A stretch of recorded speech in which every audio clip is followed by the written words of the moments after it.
3장. 우리가 돌이켜 바산으로 올라가매 바산왕 옥이 그의 모든 백성을 거느리고 나와서 우리를 대적하여 에드레이에서 싸우고자 하는지라.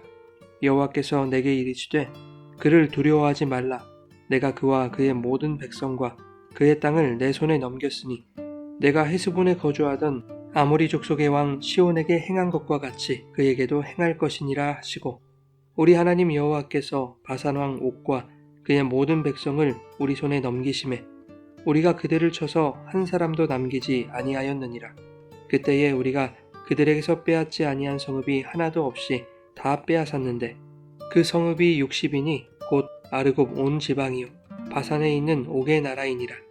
그 모든 성읍이 높은 성벽으로 둘려있고 문과 빗장이 있어 견고하며 그 외에 성벽 없는 고을이 심히 많았느니라.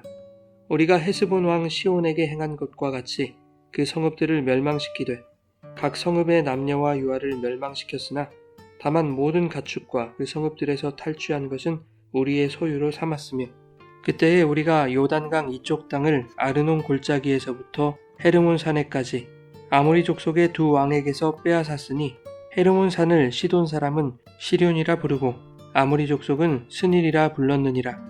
우리가 빼앗은 것은 평원의 모든 성읍과 길르앗 온 땅과 바산의 온 땅, 곧 옥의 나라 바산의 성읍 살르가와 에드레이까지이니라. 르바임 족속의 남은 자는 바산 왕 옥뿐이었으며 그의 침상은 철 침상이라. 아직도 암몬 족속의 라빠에 있지 아니하냐. 그것을 사람의 보통 규빗으로 재면 그 길이가 9규빗이요 너비가 4규빗이니라. 그때에 우리가 이 땅을 얻음에 아르논 골짜기 곁에 아로엘에서부터 길르앗 산지 절반과 그 성읍들을 내가 르우벤 자손과 갓 자손에게 주었고, 길르앗의 남은 땅과 옥의 나라였던 아르곱 온 지방 곧 온 바산으로는 내가 므낫세 반지파에게 주었노라. 바산을 옛적에는 르바임의 땅이라 부르더니 므낫세의 아들 야일이 그슬 족속과 마아가 족속의 경계까지의 아르곱 온 지방을 점령하고 자기의 이름으로 이 바산을 오늘날까지 하본 야일이라 불러오느니라.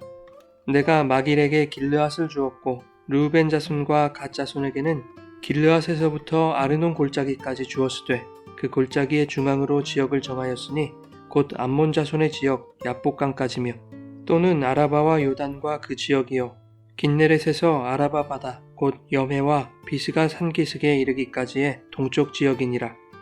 그때에 내가 너희에게 명령하여 이르기를 너희의 하나님 여호와께서 이 땅을 너희에게 주어 기업이 되게 하셨은즉 너희의 군인들은 무장하고 너희의 형제 이스라엘 자손의 선봉이 되어 건너가되 너희에게 가축이 많은 줄 내가 아노니 너희의 처자와 가축은 내가 너희에게 준 성읍에 머무르게 하라.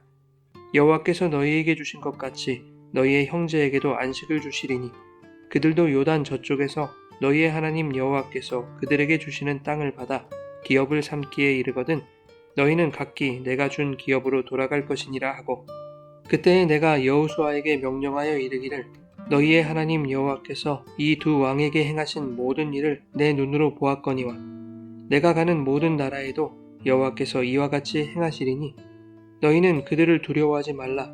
너희의 하나님 여호와께서 친히 너희를 위하여 싸우시리라 하였노라.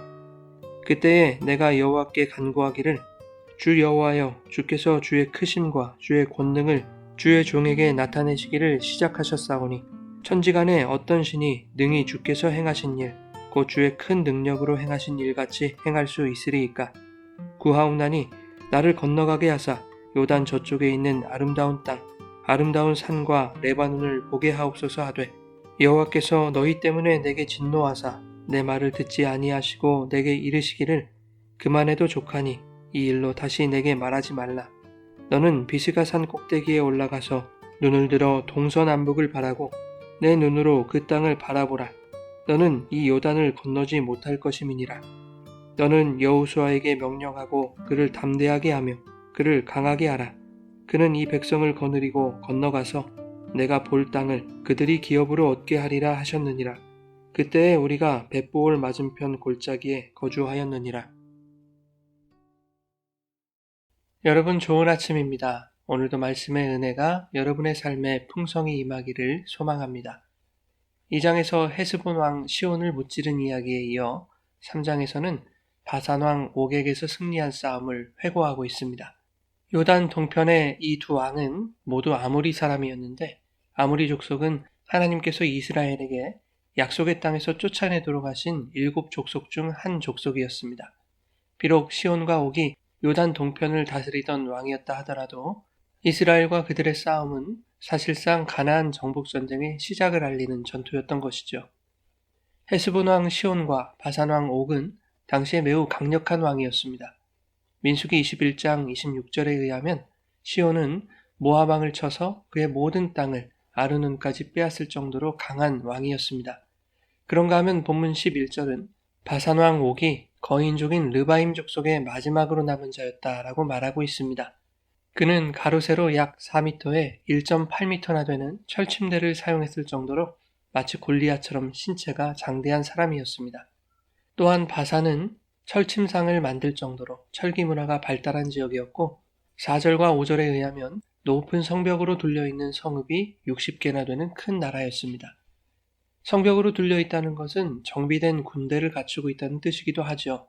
제대로 된 무기도 없이 정처 없이 광야를 떠돌던 이스라엘이 이러한 강력한 나라와 싸운다는 것은 계란으로 바위를 치는 격과 같았습니다. 이스라엘에게 있어 시온과 옥은 마치 골리앗과 같은 존재였던 것이죠. 그러므로 이 전쟁은 이스라엘의 힘으로 이길 수 있는 전쟁이 아니었던 것입니다. 그러나 하나님은 헤스본 왕 시온을 진멸하게 하셨던 것처럼 바산의 성읍들을 멸망시키도록 하신 것입니다.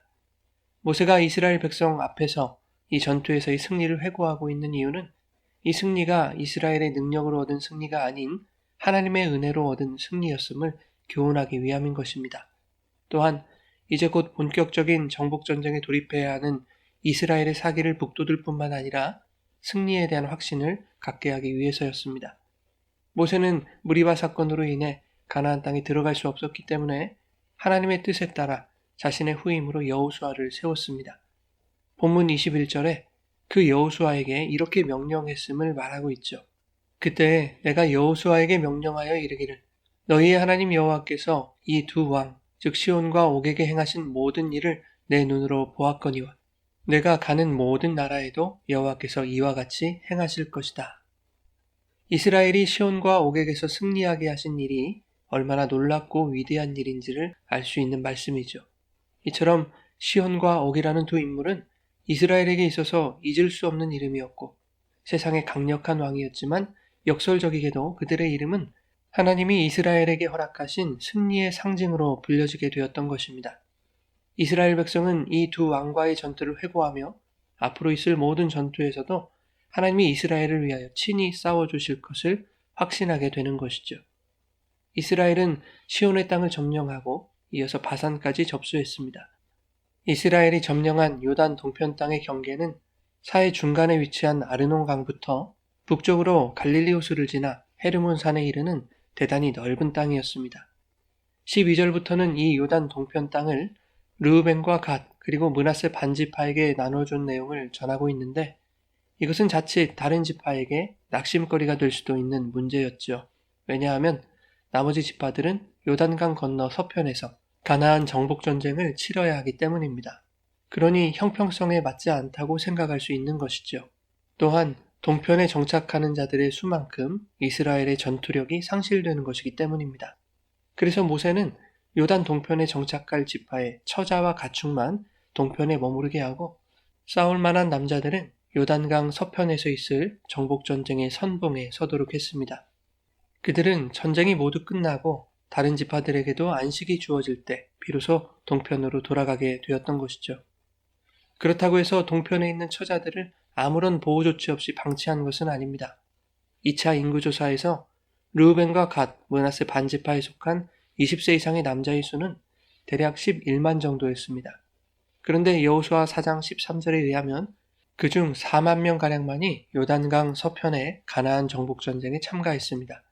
나머지 7만 명은 요단 동편에서 자신들의 처자와 가죽, 그들의 기업을 보호했던 것이죠.